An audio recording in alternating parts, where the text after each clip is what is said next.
свежего воздуха. Прошу вас расстегнуть воротничок и ослабить пояс. Ноги соедините, руки опустите. Ноги соедините, руки опустите. Ноги соедините, руки опустите. On a échangé des points de vue divers,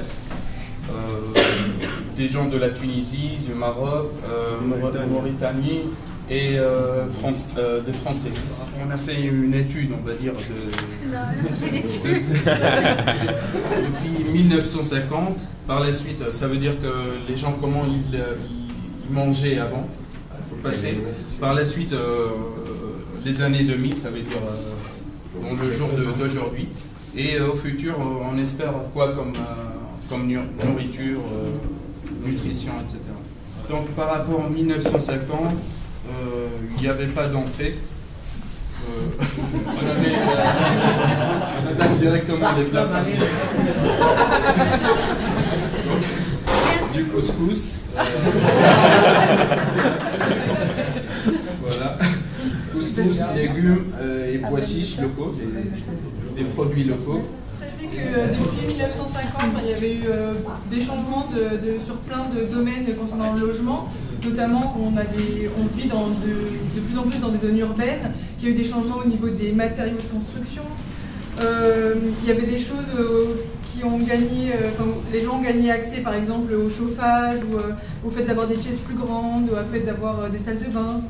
Voilà, il y avait pas mal de choses qui ont changé, aussi l'utilisation de l'eau, puisqu'avant on récupérait plus d'eau peut-être, voilà. Au futur, 2050, au niveau de l'entrée, c'est légumes frais en locaux. On espère avoir des légumes frais en locaux et bio. Et parce qu'en fait, le transport des légumes influence au niveau réchauffement climatique, c'est négatif en fait. Voilà, donc pour les plats principaux, donc moins de viande, plus de bio, manger plus bio. Pain complet, plus frais. Le khaïr, c'est toujours ça existe. Plus le temps passe, plus on devient, on va dire, on mange individuellement. Il n'y a pas des gens qui prennent le temps pour manger, pour apprécier le moment de préparer les repas et de manger en groupe. Et c'est ce que nous espérons, en fait, de manger en groupe et d'apprécier le moment et d'avoir même les cuisines, même l'infrastructure par rapport les cuisines. C'est une cuisine, on va dire, collective, non pas individuelle.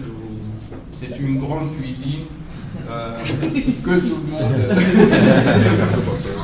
Et on a surtout beaucoup parlé de nos logements du futur. Alors il y avait un peu une tendance majoritaire qui se dégageait, mais il y avait aussi des points de vue très opposés à cette tendance, donc c'était intéressant.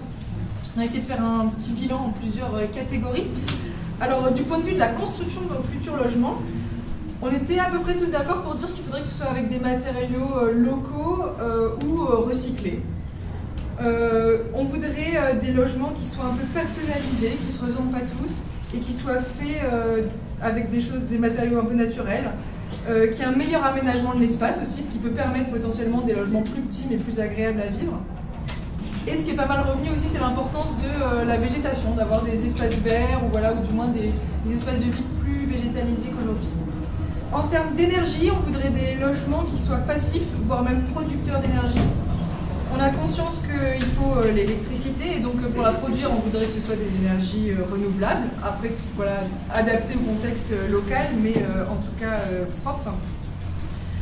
Pour le chauffage, en fait ce qui est génial dans notre maison du futur, c'est qu'il n'y en aura pas besoin, très peu, parce que ce sera tellement bien isolé que le chauffage, on pourra... Au niveau du mode de vie, alors c'est là où il y a eu des positions plus divergentes. Il y avait certains qui étaient en faveur d'espaces partagés davantage, c'est là qu'on rejoint un peu le groupe l'alimentation, des grandes cuisines et partager des choses, que ce soit des espaces de vie ou des services ou pareil, voilà. Alors que d'autres dans le groupe se disaient non, en fait moi je préfère avoir ma propre maison ou mon appartement, vraiment un espace individuel. Et enfin, un constat peut-être un peu triste qu'on a fait, c'est qu'on a tous parlé de notre maison rêvée à nos chéris qu'on aimerait avoir pour notre petit confort. Puis il y a quand même quelqu'un qui a dit oui, ou alors il faudrait peut-être aussi que tout le monde ait un logement digne. Et on a dit ah oui, peut-être. Voilà. Et donc c'est finalement quelque chose qu'on souhaite porter aussi collectivement. Il faut un logement digne pour tous. Voilà.